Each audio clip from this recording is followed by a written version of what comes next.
ಕಪಿಲ್ ಸಿಬಲ್ ಭಾರತೀಯ ಸೆಂಟಿಮೆಂಟ್ಗೆ ವಿರೋಧವಾದಂತಹ ಕೇಸ್ಗಳಲ್ಲಿ ಇವರು ವಾದವನ್ನ ಮಂಡಿಸಿದ್ದಾರೆ. ರಾಮ ಮಂದಿರ, ಆರ್ಟಿಕಲ್ 370, ತ್ರಿವಳಿ ತಲಾಕ್ ಇವೆಲ್ಲದರಲ್ಲೂ ಇವರದ್ದು ವಿರೋಧಿ ವಕೀಲಿಕೆ. ನಮ್ಮ ಸಿದ್ದರಾಮಯ್ಯ ಹಾಗೂ ಪಶ್ಚಿಮ ಬಂಗಾಳದ ದೀದಿಗೆ ಇವರೇ ಆಪತ್ ಬಾಂಧವರು. ಕಪಿಲ್ ಸಿಬಲ್ಗೆ ಆಗಿದ್ದು ಸೋಲಿನ ಮರ್ಮಾಘಾತ. ನಮಸ್ಕಾರ ವೀಕ್ಷಕರೇ, ಹೊಸದಿಗಂತ ಡಿಜಿಟಲ್ ಚಾನೆಲ್ಗೆ ಸ್ವಾಗತ. ನಾನು ಜ್ಯೋತಿ ದಫೇದಾರ್. ಕಪಿಲ್ ಸಿಬಲ್ ಭಾರತದ ಪ್ರಖ್ಯಾತ ವಕೀಲರು, ಪ್ರಸ್ತುತ ರಾಜ್ಯಸಭಾ ಸಂಸದರು, SCBA ಅಧ್ಯಕ್ಷರು, ಸುಪ್ರೀಂ ಕೋರ್ಟ್ ಬಾರ್ ಅಸೋಸಿಯೇಷನ್ನ ಅಧ್ಯಕ್ಷರು. ಸುಪ್ರೀಂ ಕೋರ್ಟ್ನಲ್ಲಿ ಮೋಸ್ಟ್ ಹೈ ಪ್ರೊಫೈಲ್ ಕೇಸ್ಗಳಲ್ಲಿ ಇವರು ವಾದವನ್ನ ಮಂಡಿಸಿದ್ದಾರೆ. ಆದರೆ ಇವರು ವಾದ ಮಂಡನೆ ಮಾಡಿದಂತಹ ಬಹುತೇಕ ಕೇಸ್ಗಳು ಹಿಂದೂ ವಿರೋಧಿ, ಹಿಂದೂಗಳ ಭಾವನೆಗೆ ವಿರೋಧವಾದಂಥದ್ದು, ಹಾಗೆ ಒಟ್ಟಾರೆ ಭಾರತೀಯ ಸೆಂಟಿಮೆಂಟ್ಗೆ ವಿರೋಧವಾದಂತಹ ಕೇಸ್ಗಳಲ್ಲಿ ಇವರು ವಾದವನ್ನ ಮಂಡಿಸಿದ್ದಾರೆ. ರಾಮ ಮಂದಿರ, ಆರ್ಟಿಕಲ್ 370, ತ್ರಿವಳಿ ತಲಾಕ್ ಇವೆಲ್ಲದರಲ್ಲೂ ಇವರದ್ದು ವಿರೋಧಿ ವಕೀಲಿಕೆ. ನಮ್ಮ ಸಿದ್ದರಾಮಯ್ಯ ಹಾಗೂ ಪಶ್ಚಿಮ ಬಂಗಾಳದ ದೀದಿಗೆ ಇವರೇ ಆಪತ್ ಬಾಂಧವರು. ಸದ್ಯ ಇವರ ಕೈಯಲ್ಲಿರುವಂತಹ ಹೈ ಪ್ರೊಫೈಲ್ ಕೇಸ್ ಅಂತ ಅಂದ್ರೆ ಪಶ್ಚಿಮ ಬಂಗಾಳದ ವೈದ್ಯ ಮೇಲೆ ನಡೆದಂತಹ ಅತ್ಯಾಚಾರ ಮತ್ತು ಕೊಲೆ ಪ್ರಕರಣ. ಇದರಲ್ಲಿ ಇವರು ದೀದಿ ಸರ್ಕಾರದ ಪರ ವಕಾಲತ್ತನ್ನು ವಹಿಸ್ತಿದ್ದಾರೆ. ಇನ್ನಿವರ ಕೇಸ್ ಹಿಸ್ಟ್ರಿನ ನೋಡ್ತಾ ಹೋಗೋಣ. ರಾಮ ಮಂದಿರ ಕಳೆದ 500 ವರ್ಷಗಳಿಂದ ಇದರ ಹೋರಾಟ ನಡೆದಿತ್ತು. ಕೋರ್ಟ್ ಮೆಟ್ಟಿಲೇರಿದ ತಕ್ಷಣ ತಲೆತಲಾಂತರದಿಂದ ಈ ಕೇಸ್ ಒಬ್ಬರ ಕೈಯಿಂದ ಒಬ್ಬರ ಕೈಗೆ ಹೋಗ್ತಾ ನಂತರ ಬಂದು ಸೇರಿದ್ದು ಕಪಿಲ್ ಸಿಬಲ್ ಕೈಗೆ. ಆದ್ರೆ ಇವರು ವಾದ ಮಂಡಿಸಿದ್ದು ಯಾರ ಪರ ಹೇಳಿ? ಹಿಂದೂಗಳ ಪರ ಅಲ್ಲ, ಹಿಂದೂಗಳ ವಿರೋಧವಾಗಿ ಸುನ್ನಿ ವಕ್ಫ್ ಬೋರ್ಡ್ ಪರವಾಗಿ ಇವರು ವಾದವನ್ನ ಮಂಡಿಸಿದ್ರು.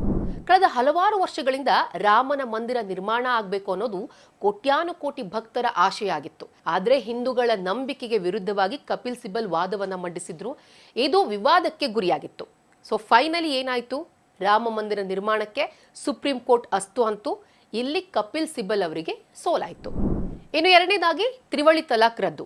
ಕೇಂದ್ರ ಸರ್ಕಾರ ಟ್ರಿಪಲ್ ತಲಾಕ್ ಅನ್ನ ರದ್ದು ಮಾಡಬೇಕು ಅಂತ ಪಣ ತೊಟ್ಟಿತ್ತು. 2017ರಲ್ಲಿ ಕಪಿಲ್ ಸಿಬಲ್ ಈ ಒಂದು ತ್ರಿವಳಿ ತಲಾಕ್ ಪ್ರಾಕ್ಟೀಸ್ ಅನ್ನ ಡಿಫೆಂಡ್ ಮಾಡಿ ವಾದವನ್ನ ಮಂಡಿಸಿದ್ರು. All India Muslim personal law board ಪರ ಇವರು ವಕಾಲತ್ತನ್ನ ಮಂಡಿಸಿದ್ರು. ತ್ರಿವಳಿ ತಲಾಕ್ ಅನ್ನೋದು ಮುಸ್ಲಿಂ ಮಹಿಳೆಯರ ಮೂಲಭೂತ ಹಕ್ಕು ಅಂತ ವಾದ ಮಂಡಿಸಿದ್ರು. ಆದ್ರೆ ಫೈನಲಿ ಏನಾಯ್ತು? ಸುಪ್ರೀಂ ಕೋರ್ಟ್ ತ್ರಿವಳಿ ತಲಾಕ್ ಅನ್ನ ರದ್ದು ಮಾಡಿ ಆದೇಶವನ್ನ ಹೊರಡಿಸಿತು.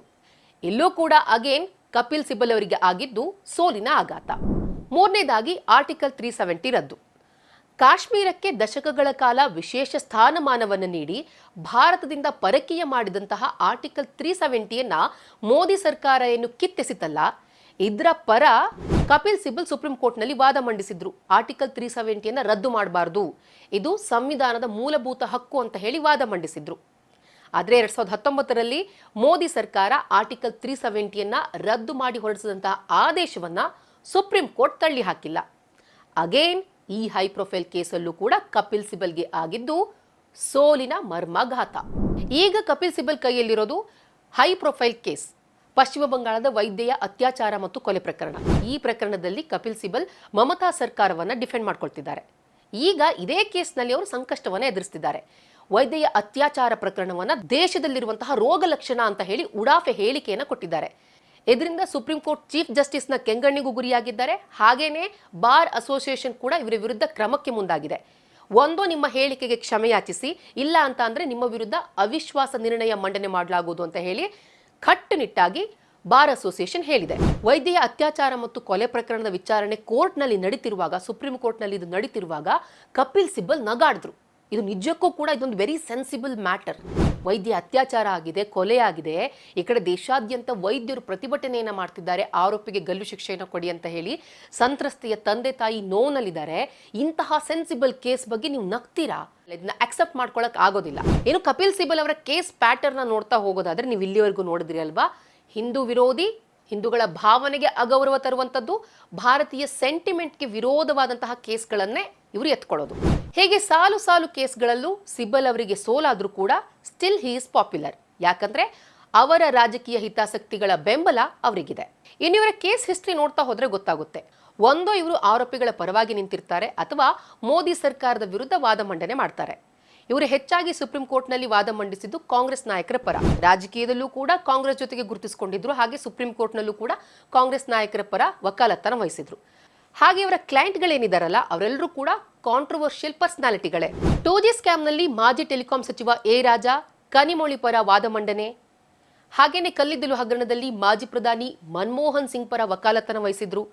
ನ್ಯಾಷನಲ್ ಹೆರಾಲ್ಡ್ ಕೇಸ್ನಲ್ಲಿ ಸೋನಿಯಾ ಗಾಂಧಿ ಹಾಗೂ ರಾಹುಲ್ ಗಾಂಧಿ ಪರ ಬ್ಯಾಟ್ ಬೀಸಿದ್ರು, ಅವರನ್ನ ಡಿಫೆಂಡ್ ಮಾಡ್ಕೊಂಡಿದ್ರು.